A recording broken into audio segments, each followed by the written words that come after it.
Amen. Merci. Alléluia. Gloire à Dieu. Alors, mes amis, ce matin, j'ai un message qui parle d'être enraciné. Continuons hein, de faire nos offrandes, mais simplement, je vous présente mon message ce matin. Comment être enraciné. Et nous allons parler aussi de l'arrogance. Qu'est-ce que l'arrogance dans la parole de Dieu? Amen. Et nous allons voir que nous pouvons être souvent arrogants avec Dieu. Hein? L'arrogance, c'est chaque fois qu'on veut faire à notre façon, qu'on veut faire les choses. On dit, Dieu, d'accord, tu es là, mais moi, je fais à ma façon. Ça s'appelle de l'arrogance. C'est pas vis-à-vis de qui que ce soit, c'est vis-à-vis de Dieu. Et on peut être arrogant avec Dieu. On le connaît, on l'aime, mais on peut le mettre de côté et dire, attention Seigneur, moi je fais à ma façon. Et vous voyez, ça, c'est quelque chose qui est dans la vie des chrétiens. Et Dieu veut nous apprendre à aller plus profond. Et vous voyez, en ce début d'année, vous vous souvenez, on a eu une parole de Dieu pour l'année entière, Ésaïe 13, qui disait, puisez, vous puiserez de l'eau aux sources du salut. Puiser indique qu'il faut aller profond, qu'il faut aller plus profond. Et on peut avoir une vie spirituelle superficielle. Hein? Et comme je vous disais, on fait ce qu'on a à faire, on fait à notre façon, et on dit, Dieu, écoute, tu sais pas faire, moi je sais faire, moi je fais à ma façon, toi, je te mets de côté. Vous savez, c'est peut-être un peu fort ce que je dis, mais c'est souvent ce qu'on fait. Je vais vous donner un exemple, par exemple, ça me met en scène, mais bon, il faut que je le dise. Mon mari, donc, on a une maison en Bretagne, une maison de vacances, et puis il l'a louée à un cinéaste, en fin de compte, un jeune garçon, l'hiver. Donc, il était très content, ça se passait bien. Et puis, moi, je me disais, on peut plus y aller, enfin, on y va au mois d'août, mais on peut plus y aller. Et je commençais à être vraiment mécontente après cette personne qui louait, hein, qui s'appelle Mathias. Et vraiment, j'étais pas contente. Chaque fois qu'on en parlait, j'étais contre, c'était pas bien. Puis un jour, j'ai lâché prise. Vraiment, il n'y a pas longtemps, il y a quelques mois, j'ai dit, c'est les affaires de mon mari, c'est pas les miennes. Monique, tu te mets de côté et tu pries, tu laisses le Seigneur faire son œuvre. Et voilà, et j'ai cessé d'être blessée par ça parce que je ne pouvais plus aller en Bretagne et j'aime aller en Bretagne. Et puis, en fin de compte, dernièrement, eh bien, à partir du moment où on laisse les choses dans les mains de Dieu, moi en tous les cas, hein, eh bien, le Seigneur a agi, il a agi dans le cœur de cet homme qui loue la maison, et il a dit, écoutez, fin mai, je vais partir, je suis en train d'acheter une maison moi-même, donc je vais aller m'installer, et donc je vais quitter votre maison. Alors c'était la joie, c'est vrai, et j'ai compris que tant que je disais, ça ne va pas, je suis pas d'accord, on peut plus profiter de la maison, il voulait prendre du mois de septembre au mois de juin, donc on avait juste un petit peu pour profiter, donc j'étais vraiment blessée, mais quand j'ai laissé les choses et que je n'ai plus embêté mon mari avec ça, c'était son affaire, c'est à lui de savoir ce qu'il devait faire, Dieu est avec lui. Et bien quand j'ai laissé les choses, donc ça fait quand même plusieurs mois, et bien les choses se sont adoucies. Et qu'est-ce qui s'est passé? Je m'en suis plus du tout occupée et le Seigneur a fait les choses à sa façon, alléluia, pour notre bien. Amen. Et donc, dès fin mai, enfin, courant juin, on pourra de nouveau retourner dans notre maison. Vous me dites, c'est pas grand-chose, mais vous savez, c'est lâcher prise.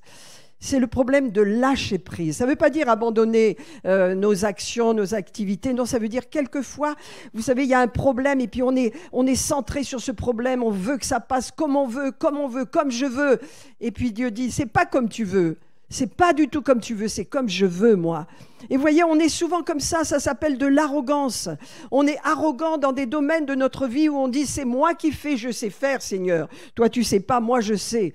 Vous voyez, regardez, on a tous ce problème.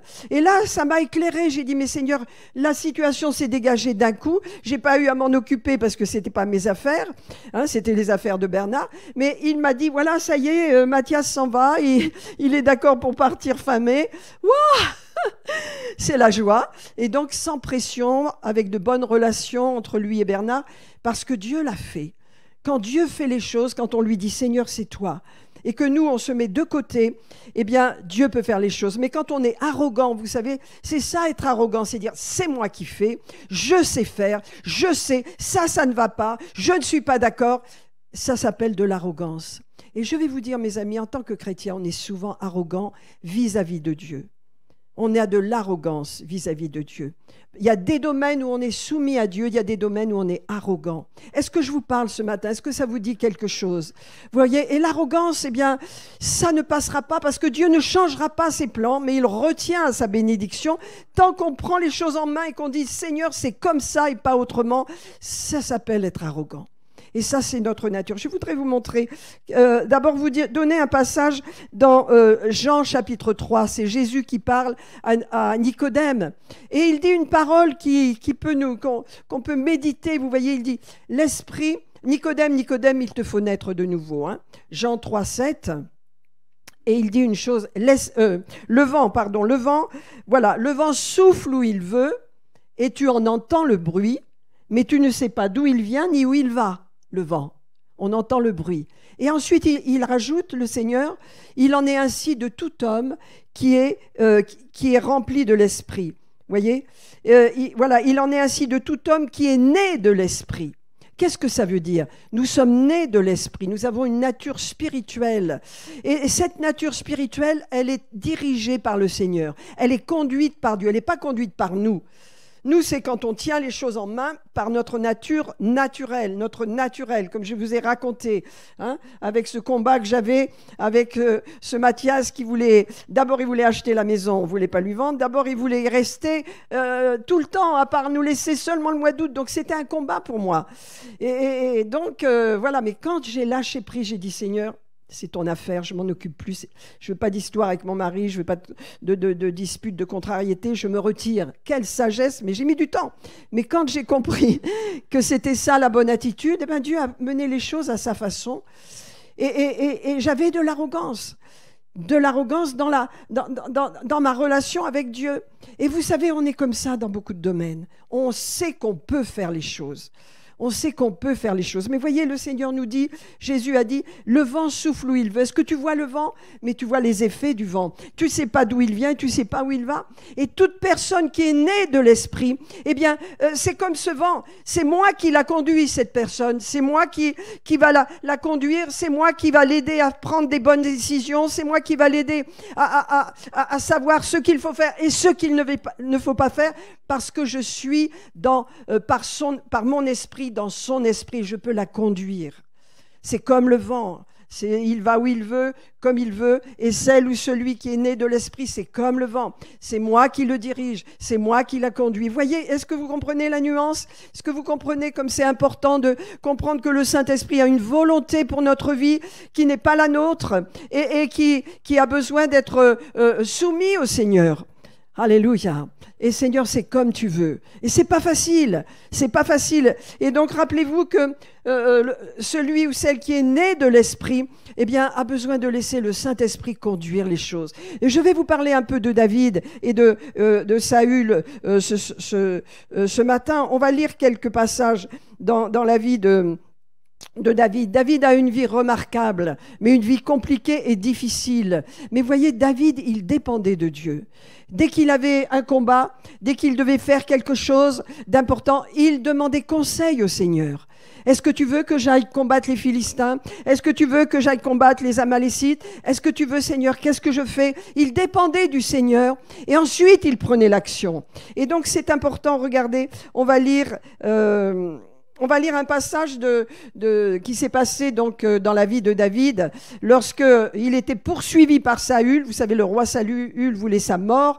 Le roi d'Israël savait que David était oint pour être roi d'Israël et il y avait un combat et jamais David n'a voulu toucher le oint de l'Éternel qui était le roi Saül. Il n'a jamais voulu le toucher. Plusieurs fois, il aurait pu le tuer. Plusieurs fois, il a été près de le tuer, mais il a dit « Je ne toucherai pas à celui que le Seigneur a oint, puisqu'il est roi d'Israël, c'est pas mon temps. » Voyez, David avait une grande sagesse. Regardez ce passage dans 2 Samuel chapitre 6. Avec moi, on va le lire parce que c'est un passage intéressant et on a besoin d'apprendre à s'appuyer sur le Seigneur. Ce que Dieu veut faire dans ces temps difficiles, c'est nous donner des racines. On peut dire nous ancrer dans le Seigneur. Qu'on ait une ancre dans le Seigneur pour être stable, pour ne pas être déstabilisé dans quoi que ce soit. Alors 2 Samuel, je vous ai dit 2 Samuel chapitre 6. Alors, qu'est-ce qui se passe? Les princes de Philippe, les Philistins, les princes philistins vont se battre contre Saül. Et David s'est mis dans le camp des Philistins pour se protéger de Saül. Il est là avec eux. Et les princes se retournent et disent non, non, mais on veut pas que ce gars-là il vienne avec nous. C'est lui qui a tué Goliath, notre géant là, hein, qu'on a envoyé. On veut pas qu'il vienne à la guerre avec nous, même s'il est contre son maître qui est Saül. On n'en veut pas. Donc il lui demande de quitter le camp des Philistins avant la guerre. Et donc David part. Alors attendez, je vais prendre le passage. Comme je vous ai dit, donc c'est dans le chapitre 6, la 2e épître, voilà. Et donc, il a une ville que le roi des Philistins lui a donnée avec toute son armée. Ils sont plus de 600 hommes, plus les femmes et les enfants, qui s'appelle Sitlac. Et donc, il a cette ville qu'il lui a donnée, et en lui disant, écoute, tu peux t'installer là. Et donc, il est resté là plus d'un an, hein, il est resté là. Et voilà qu'il retourne à Sitlac, dans cette ville, et regardez ce qui va se passer. Alors, je vais prendre le passage, c'est donc le verset 20. 2 Samuel, si je ne me suis pas trompé. Voilà, si je me suis trompé, c'est 1 Samuel alors. Juste, c'est ça 1 Samuel 6.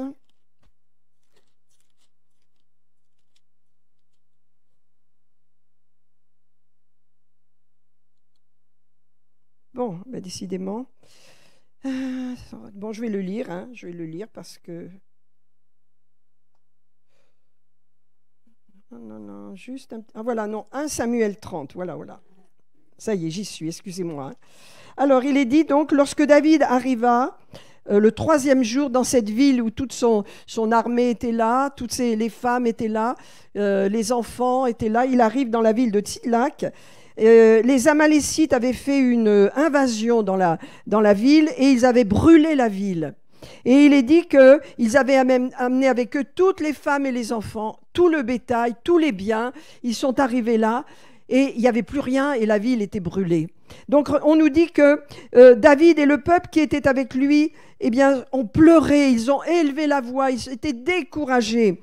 Et ils n'avaient plus de force tellement ils ont pleuré devant cette catastrophe. Vous voyez, ils étaient épuisés et ils avaient des catastrophes. Et d'un seul coup, toute son armée s'est retournée contre lui. Les gens l'ont regardé et ont dit, mais pourquoi tu nous as amenés là? Mais c'est à cause de toi. Et il est dit, vous voyez, David fut dans une grande angoisse parce que le peuple voulait le lapider.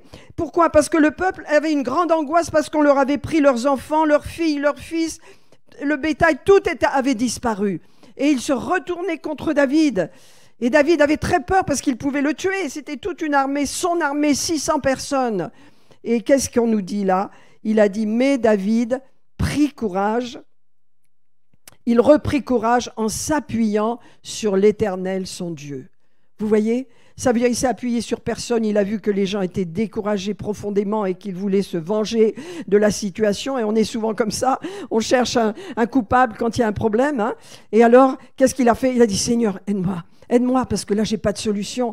Aide-moi. Il s'est encouragé dans le Seigneur. Et ça, c'est une solution formidable. C'est ça, ne pas être arrogant. C'est ça, dire, Seigneur, moi, je peux plus rien faire. Je ne sais pas quoi faire. Alors, viens-moi en aide. Et c'est ce qu'il a fait. Et il a consulté l'Éternel, vous voyez, et en disant, est-ce que je vais poursuivre cette troupe-là? Est-ce que je vais gagner? Est-ce que je vais reconquérir tout le monde? Et le Seigneur lui a dit, vas-y. Tu vas gagner. Et c'est ce qui s'est passé. Il a retrouvé tout le monde, tout son bétail, toutes les personnes, bien sûr, les enfants, les femmes, et tous les biens. Il a ramené tout le monde. Et vous voyez pourquoi? David, il avait cette capacité à dépendre du Seigneur. Il n'avait pas cette arrogance en disant « je suis fort, je fais à ma façon et puis on se débrouille ». Il savait s'appuyer sur le Seigneur. Et Dieu veut nous parler ce matin. Alléluia. Dans beaucoup de domaines de notre vie où nous sommes aux commandes et où on veut que ça passe comme on veut et ça passe pas comme on veut. Alors on continue. Il faut lâcher quelque part. Il faut lâcher. C'était ça qu'il me disait. Quand vous avez lâché, quoi. Et ça a permis à Dieu de faire son œuvre. Mais vous voyez, c'est une expérience pour moi. Que chaque fois qu'on prend trop les choses à cœur et qu'on veut régler les choses à notre façon et que ça passe pas, c'est qu'il faut lâcher. Il faut abandonner. Amen. parce que Dieu a quelque chose de meilleur. Et c'est vrai qu'on est dans la joie depuis. Hein, on se dit, on va pouvoir, on prend 8 jours, on ne prend pas beaucoup de temps, mais retourner 8 jours en Bretagne, hors saison, mais c'est formidable pour moi et pour nous. Enfin, c'est quelque chose qu'on apprécie beaucoup. Eh bien, Dieu nous le redonne et on sait que ça vient de lui. C'est un cadeau de Dieu, voyez? Alors, il y a de la reconnaissance parce que Dieu fait les choses bien mieux que nous. Et quand c'est lui qui les fait, on reconnaît que c'est lui. Alors, qu'est-ce qu'on a? De la reconnaissance. Mes amis, soyons vraiment enracinés en Dieu. Comme David, il dépendait du Seigneur. Il avait cette humilité, cette simplicité qui faisait qu'il ne faisait pas un pas dans la vie en prenant des décisions sans demander l'avis du Seigneur. Il avait besoin de cela. Et ça l'a maintenu dans son ministère, dans son rôle de roi. Bien qu'il a eu beaucoup d'épreuves, il est resté le même parce qu'il dépendait de Dieu. Amen. Mes amis, entrons dans cette dimension. Ne soyons pas des chrétiens où on met un petit peu de spirituel dans notre vie, un petit peu de prière et on fait ce qu'on veut. Le Seigneur nous laisse faire ce qu'on veut, il ne nous empêche pas, mais apprenons à dépendre de lui. La parole que nous avons eue au début de l'année, c'était puiser. Nous allons puiser avec joie aux sources du salut. Puiser veut dire aller plus profond. Et Dieu nous appelle à avoir une vie spirituelle plus profonde. Et à observer dans notre vie, chaque fois que nous sommes devant un obstacle et que ça ne passe pas et qu'on a des mauvais sentiments, de la colère, et on est en guerre contre quelqu'un ou contre une situation, attention, c'est qu'on dit, moi je vais y arriver à ma façon. Et Dieu attend. Dieu attend. Et il y a beaucoup de situations dans notre vie où on est comme ça. On est mécontent, on n'est pas content. Et on dit, ça passera comme je veux, c'est comme je veux. Et Dieu dit, vas-y, je te laisse faire, tu verras le résultat. Il n'y aura pas de résultat. Mais quand on dit, j'abandonne Seigneur, cette situation, je te la remets entre tes mains. Je n'arrive pas à voir comment je vais m'en sortir. Moi, je ne voyais pas parce que ce garçon-là, cet homme, il était tellement accroché à notre maison, il voulait l'acheter. On disait non. Il voulait rester. Il dit, si j'ai une autre maison, je viendrai faire mon bureau, mais je ne veux pas lâcher la maison. Comment vous allez faire là, hein? Je vous en ai déjà parlé plusieurs fois. Je disais, comment il va partir ce gars-là, hein? Il veut la maison, il veut. Et il payait bien ses loyers. Bernard était très content. Mais moi, j'étais frustrée. Moi, je disais, on ne va plus aller en Bretagne, quoi, à part le mois d'août. Mais moi, ce n'est pas le mois idéal, le mois d'août. C'est les vacances, il y a tout le monde. Mais hors vacances, c'est génial là-bas. Il n'y a personne. Alléluia, ça ne plaît peut-être pas à tout le monde, mais bon. Enfin, voilà. Je vais vous dire, mes amis, réfléchissons à notre vie. Où est-ce qu'il y a des domaines où nous sommes arrogants avec Dieu, où nous ne voulons pas lâcher, où nous disons, Dieu, je fais à ma façon, je sais faire. Et on arrive et on est bloqué. Et le Seigneur nous dit, je veux t'aider, je veux te donner des conseils, je veux venir vers toi, je suis là pour toi. Mais Seigneur, je sais faire, moi, à ma façon. Amen. Je voudrais qu'on lise un autre passage avec Saül, parce que c'est important de voir comment était le cœur de Saül. Il était à l'opposé. Saül était à l'opposé de David. Alors, je vais vous donner le passage. Voilà, c'est dans 1 Samuel 13. 1 Samuel 13. Hein. Et qu'est-ce qui se passe là? Vous connaissez peut-être l'histoire, mais c'est important de voir le caractère de Saül. Comment il était. Donc Samuel l'a oint comme roi en Israël.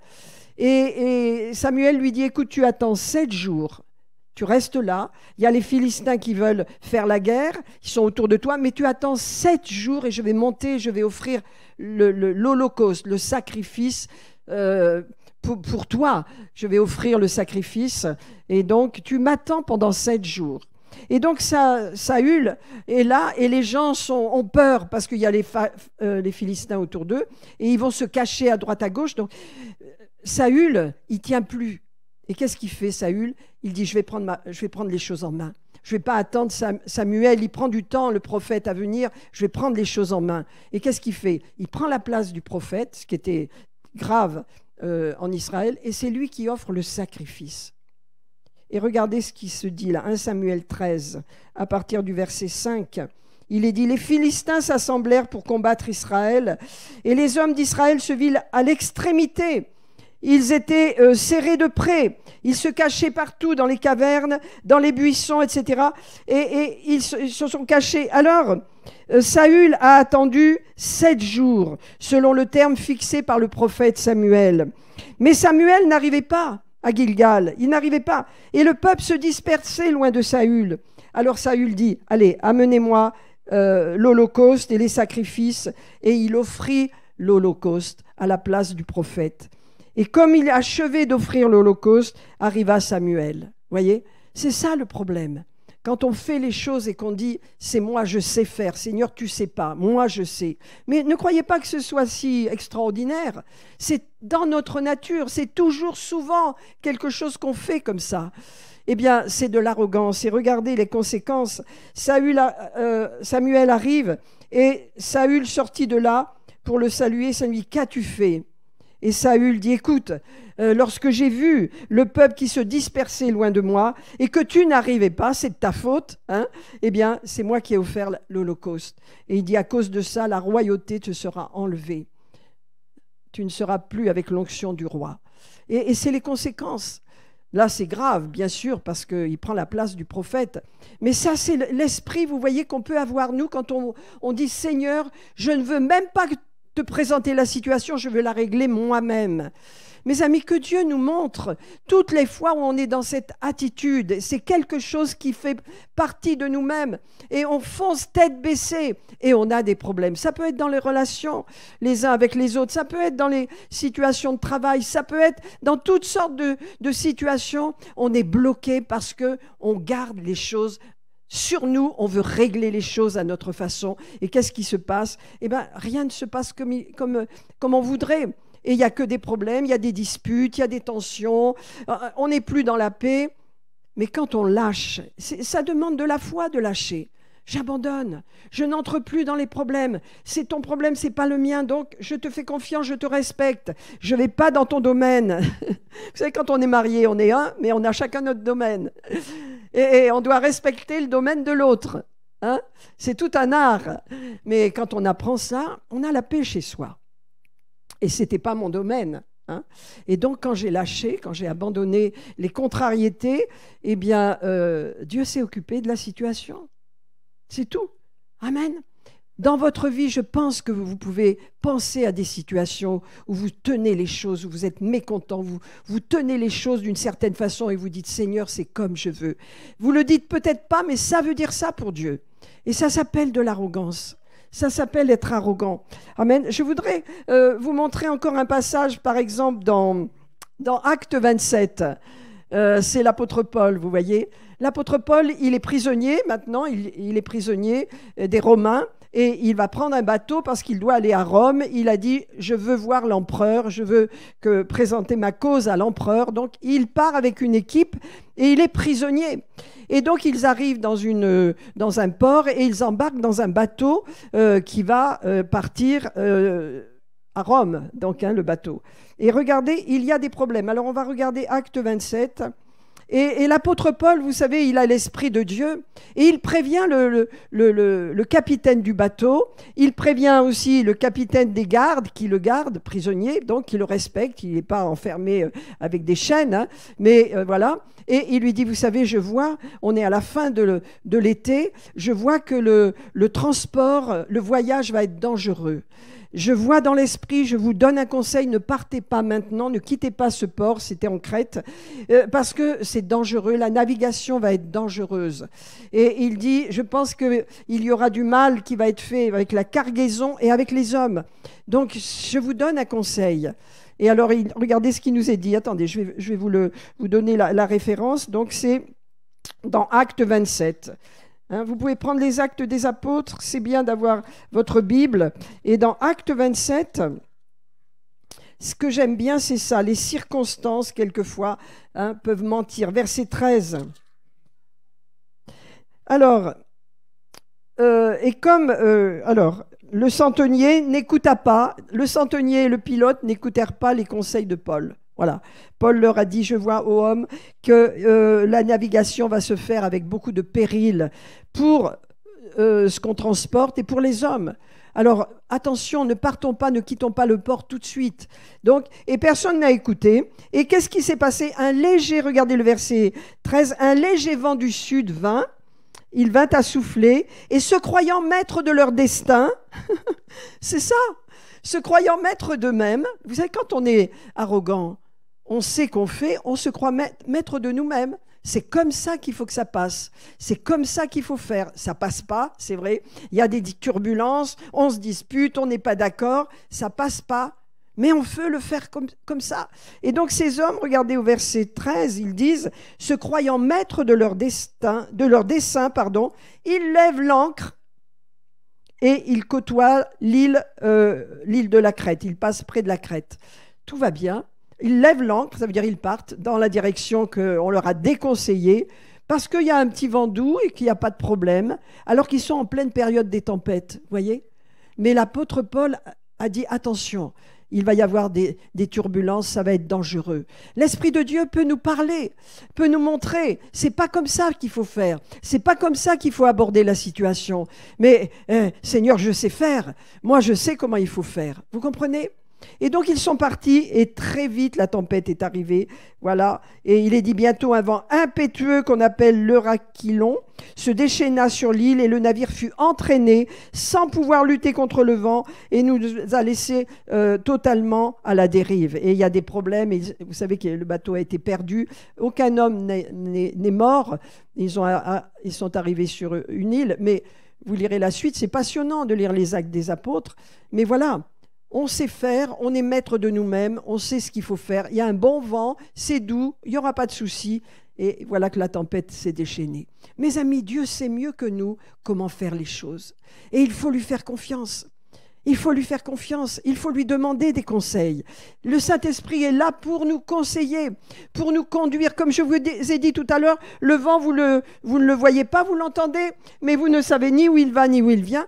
Et quand vous êtes né de l'Esprit, l'Esprit sait où vous devez aller, comment vous devez y aller. Il connaît mieux que vous le chemin. Et il faut lui faire confiance, mais pour cela, il faut dépendre du Saint-Esprit. Et chaque fois qu'on dit « c'est comme ça », je connais mieux que toi, Seigneur. Vous savez, on peut être un chrétien qui met de la poudre, un petit peu de poudre, vous savez, sur une tarte, allez, on met un petit peu de sucre glace, hein, ou je sais pas quoi, hein, voilà, ça fait joli. On met un petit peu de poudre sur notre christianisme en disant, Seigneur, voilà, je prie, mais je fais comme je veux. Alors qu'on rencontre des obstacles, on rencontre des problèmes et que ça ne se règle pas, et ça dure, et ça dure. Pourquoi? On ne lâche rien. On ne lâche rien. Amen. Mais si on est bien établi sur le Seigneur, si on apprend à être reposé, à avoir des racines en Dieu, on saura quand lâcher prise. Vous me suivez là? Est-ce que ça vous parle? Rappelez-vous de l'apôtre Pierre. J'ai noté l'apôtre Pierre. L'apôtre Pierre avait un caractère extraordinaire. Lui, il ne lâchait rien. Hein. Jésus lui dit, je vais devoir passer, on va me crucifier, je vais devoir mourir, mais je ressusciterai. Ah non, hein, tu ne mourras pas. Voilà, c'est Pierre. Hein. Et Jésus se retourne vers lui et dit, arrière de moi, Satan, tes pensées ne sont que des pensées humaines. Tu n'as rien de pensée divine, ce sont des pensées humaines. Et Pierre était comme ça. Et à un moment donné, vous voyez, Jésus arrive sur le rivage et il dit, Pierre, prête-moi ta barque parce que je vais enseigner les gens. Et donc Jésus monte dans la barque de Pierre et il dit, on va aller un tout petit peu plus loin que la berge, mais pas très loin. On va aller à quelques mètres de la berge, c'est tout. Et là, Jésus s'assoit dans la barque et il enseigne tous les gens qui étaient là. Il enseigne les gens, voilà. Et après, il se tourne vers Pierre et il lui dit, maintenant, tu vas aller en pleine eau. Va loin. Prends ta barque parce que tu vas pêcher. Mais Pierre dit, mais non, on ne peut pas. On a pêché toute la nuit et on n'a rien ramassé. Non, qu'est-ce que tu nous dis là? On est des professionnels, on connaît les choses. Toi, tu ne sais pas. Il réfléchit et puis il vient d'entendre des enseignements quand même du Seigneur. Et il dit, ok Seigneur, mais sur ta parole, je vais jeter le filet.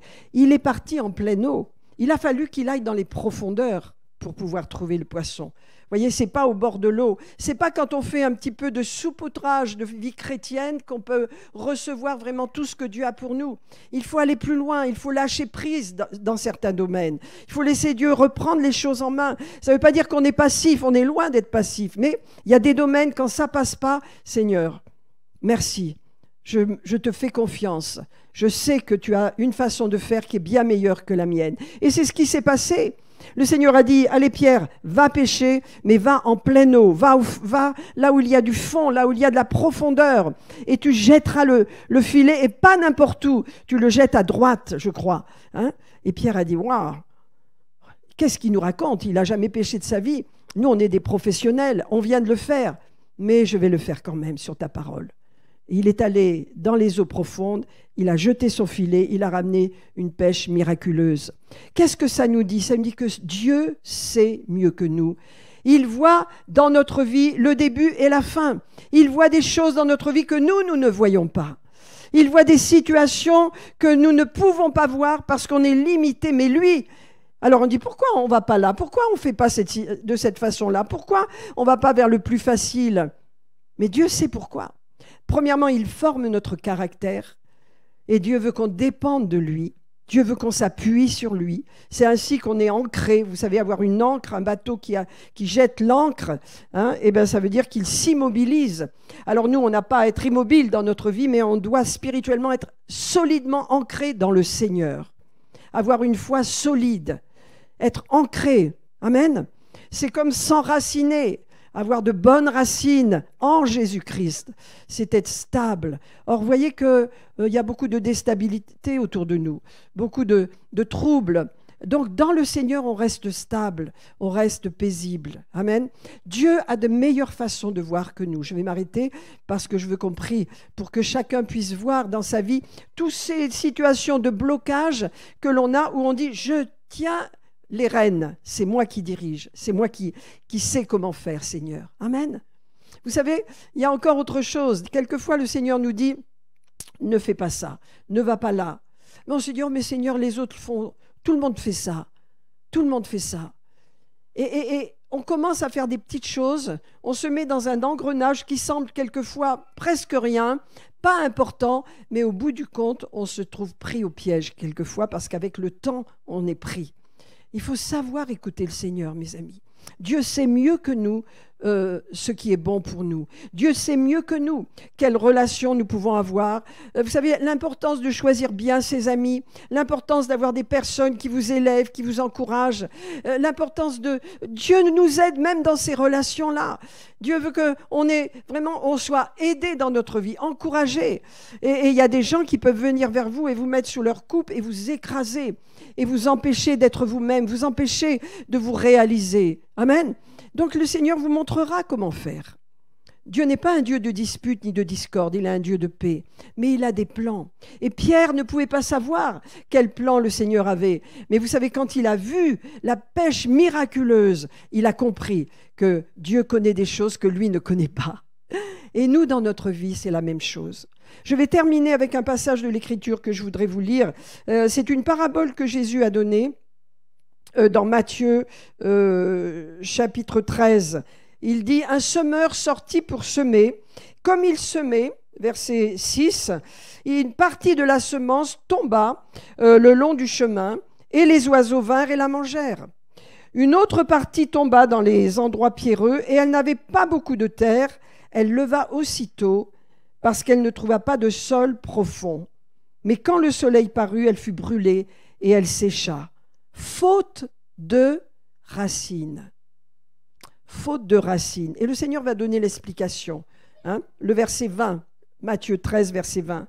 Et il explique à ses disciples, il dit « Celui qui a reçu la semence dans les endroits pierreux, c'est celui qui entend la parole, qui la reçoit aussitôt avec joie, mais il n'a pas de racines en lui-même. » Il n'a pas eu le temps de développer son caractère, de développer sa foi dans le Seigneur. Il manque de persistance, il manque de patience.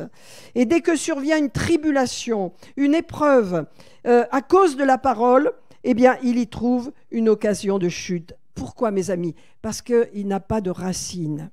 Et c'est important, je termine avec cela.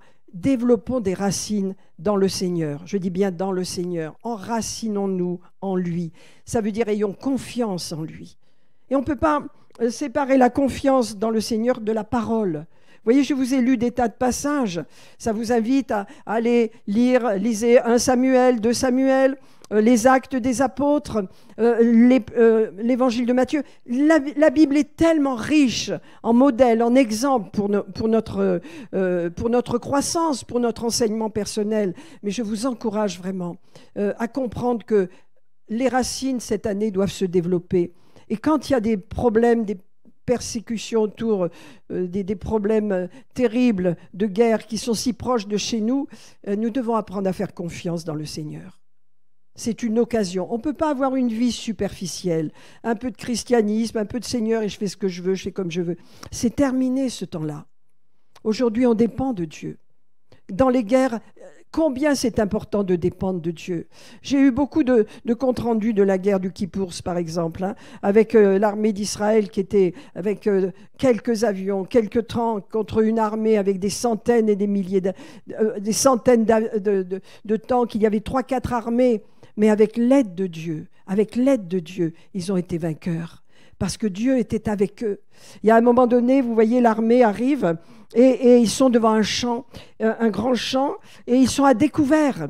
Et c'est un immense champ et il y a des comment on appelle ça, des mines. Merci. Il y a des mines dans ce champ, plein de mines, mais ils ne savent pas où elles sont. Et ils ne peuvent pas y aller parce qu'ils savent que tout le monde va sauter, ils vont être vus de l'ennemi. Alors, d'un seul coup, ils prient. Toute l'armée qui se trouve là, c'est pas toute l'armée, voilà, ils se trouvent là, ils se mettent à prier, Seigneur, qu'est-ce qu'il faut faire? Aide-nous. Et tout à coup, il se lève un vent tellement fort qu'ils sont obligés de se cacher. Eux-mêmes, ils sont balayés, un vent très, très, très, très fort qui dure au moins 10 minutes, une demi-heure, je ne sais plus. Et quand le vent cesse, ils regardent et donc toute la terre a été enlevée et toutes les mines sont à découvert. C'est les miracles qu'il y a eu lorsqu'on fait confiance à Dieu. Et donc, ils ont pu passer sans danger. Mes amis, quand Dieu est avec vous, il vous montrera les choses. Quand Dieu est avec vous, il vous éclairera. Mais cessons d'être arrogants et de dire « je sais faire comme je veux, je fais à ma façon ». Si tu fais à ta façon, tu n'auras pas de résultat. Laisse Dieu entrer dans ton monde. Laisse-le vraiment, invite-le à venir. Même si tu ne crois pas, même si tu n'as pas une foi formidable, tu l'invites, tu dis Seigneur, tu vois où j'en suis, mais je veux te faire confiance, aide-moi dans mon projet, aide-moi dans mes affaires, aide-moi dans mon couple, aide-moi dans ce que je veux, où je veux aller, ce que je veux faire, aide-moi Seigneur. Je te fais confiance, je développe des racines. Amen. On va prier. Alléluia. J'espère que ça vous a aidé ce matin. J'espère que vous comprenez ce que ça veut dire avoir de l'arrogance. Comme Saül avait beaucoup d'arrogance. Il a fait les choses par lui-même et il a été vraiment l'ennemi de Dieu.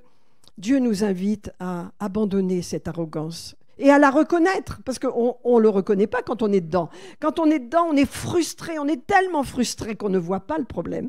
On ne voit pas qu'on est en fin de compte arrogant. On ne voit pas qu'on a abandonné, à lâcher les prises pour dire « Seigneur, fais comme tu le veux. Je me retire, pardonne-moi. Je veux te laisser faire dans cette situation parce que moi, j'y arrive pas. » Amen. Comment est-ce qu'on peut arriver à faire les choses quand Dieu veut les faire autrement? Amen. Seigneur, nous te remettons, Seigneur, toutes choses ce matin. C'est vrai, nous avons besoin d'apprendre à te donner les rênes dans certains domaines de notre vie où nous gardons les rênes, où nous ne lâchons rien, où nous sommes têtus, où nous voulons que les choses se fassent comme on veut. Seigneur, toi, tu as un meilleur plan. Tu l'as montré à Pierre. Tu as un meilleur plan pour nos vies, Seigneur. Tu as un meilleur plan. Alléluia. Ce que tu fais, c'est toujours au-delà même de ce que l'on peut imaginer. Parce que quand tu fais les choses et que l'on les reconnaît, on a de la joie dans notre cœur. Et on dit, Seigneur, c'est même au-delà de ce que j'aurais pu imaginer. Seigneur, tu es tellement bon pour nous. Tu es miséricordieux, Père. Tu es plein d'amour et de miséricorde. Seigneur, aide-nous, Seigneur, ce matin, à apprendre à te laisser faire les choses comme tu le veux, dans les domaines où on est bloqué. Seigneur, c'est dans les domaines où nous sommes les plus têtus, où nous sommes les plus bloqués, c'est là, les plus frustrés, c'est là où on a besoin de ton aide. Seigneur, merci. J'ouvre mon cœur, Seigneur. Et j'accepte, Seigneur, que tu fasses les choses à ta façon. Seigneur, je me retire pour te laisser la place, Seigneur. Parce que je sais que ce que tu fais et ce que tu feras sera bien supérieur à ce que je peux faire. Et Seigneur, toi, tu n'as pas de limitation. Tu sais tout, tu vois tout, tu connais tout. Tu es Dieu. Donc tu sais, si je passe par ce chemin et que ce n'est pas le tien, alors je sais que j'aurai des conséquences. Seigneur, je veux faire passer par ton chemin, faire ta volonté, Seigneur. Je veux être comme ce vent, Seigneur, qui va là où il veut et qui ne sait, tu ne sais pas ni d'où il vient ni où il va, mais celui qui est né de l'Esprit, le Saint-Esprit sait te conduire. Il te dit, je sais où tu dois aller, je sais ce que je veux reconstruire dans ta vie, je sais ce qu'il faudra que tu fasses, je sais et je connais les rendez-vous que je veux que tu aies, je connais les personnes que je vais t'envoyer, je sais mieux les choses que toi. Simplement, fais-moi confiance. Alléluia. Seigneur, nous voulons te faire confiance ce matin. Est-ce que vous pouvez faire cette prière avec moi? Oui, Seigneur, nous voulons te faire confiance. Là où nous sommes bloqués, oui, amen. On te lâche, on lâche et on te donne les rênes, Seigneur. Là où ça bloque dans notre famille, dans l'éducation de nos enfants, dans notre travail, dans notre couple, là où c'est chaud, où ça ne va pas, Seigneur, je me retire, je me tais. Souvent, le Seigneur nous dit, tais-toi. Tais-toi. Moi aussi. Moi plus que toi. Tais-toi. Tais-toi. Souvent, tais-toi. Laisse-moi faire. Laisse-moi parler. Alléluia. Je vais parler à son cœur. Je vais parler dans cette situation. Je vais agir. Laisse-moi faire. Seigneur, nous croyons dans les miracles, Seigneur. Tu les libères ce matin, Seigneur. Alléluia. Tu sais mieux que nous. Pourquoi je passe par là? Pourquoi ci? Pourquoi ça? Fais-moi confiance. Le Seigneur n'est pas obligé de vous expliquer. Il sait ce qui est bon pour nous. Faisons-lui confiance. Développons nos racines dans le Seigneur. Posons l'ancre. Vous savez, soyons comme un navire qui lâche son ancre et qui est ancré dans le Seigneur. Amen. Solidement, je te fais confiance. Chaque fois qu'on reprend les rênes et qu'on fait à notre façon, on dit à Dieu, je ne te fais pas confiance. Je sais mieux que toi. Ça paraît fou, mais c'est souvent l'attitude que l'on a. Amen. Remercions Dieu ce matin. Alléluia. Merci Seigneur, Dieu de la vie, Dieu de la joie, Dieu de la paix. Alléluia. Tu fais tout concourir à notre bien. Nous lâchons les rênes là où il y a besoin de les lâcher, Seigneur, et c'est toi qui les prends. Tu prends les choses en main et tu nous montres que tu vas faire les choses bien mieux que nous, Seigneur.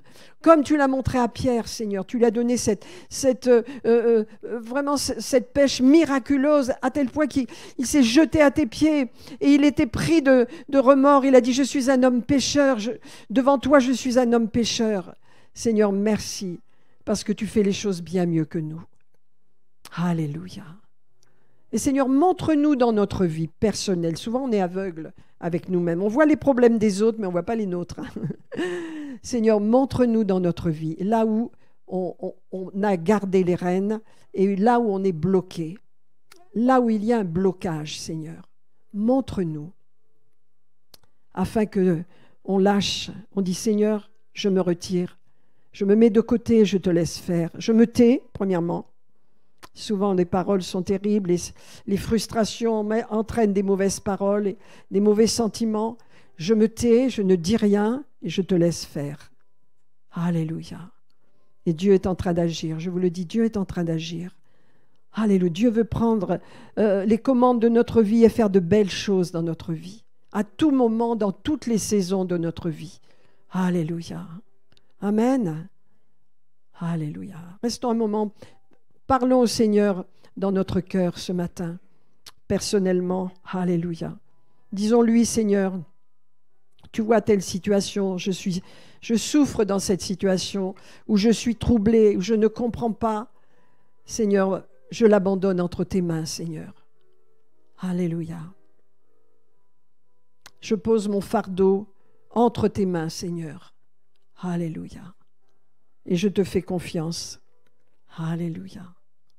Merci Seigneur. Et il le fait, il le fait. Il le fera. Il le fait. Vous savez, des fois, ça peut être de la discorde dans la famille. Il y a beaucoup de discorde dans les familles. Et parce qu'on tient les choses, j'ai raison, j'ai raison. Le Seigneur dit, oh, tu as sûrement raison, c'est vrai, mais ne dis plus rien, retire-toi, bénis les gens et laisse-moi faire. Vous savez, quelquefois, le Seigneur nous sépare un temps d'une relation difficile parce que c'est tellement compliqué que... On l'a vécu dans notre famille, hein, tellement compliqué qu'on ne peut plus rien faire. Et puis on prie, et puis à un moment donné, le Seigneur ramène la situation, ramène la relation, et c'est la paix maintenant. Ça arrive. Moi, ça m'est arrivé avec mes frères. Hein, il y a des temps où c'était turbulent, et puis après, le Seigneur ramène la paix dans les relations. Le temps a passé, mais c'est le temps des relations qui reviennent. Et elles sont différentes parce qu'on a changé.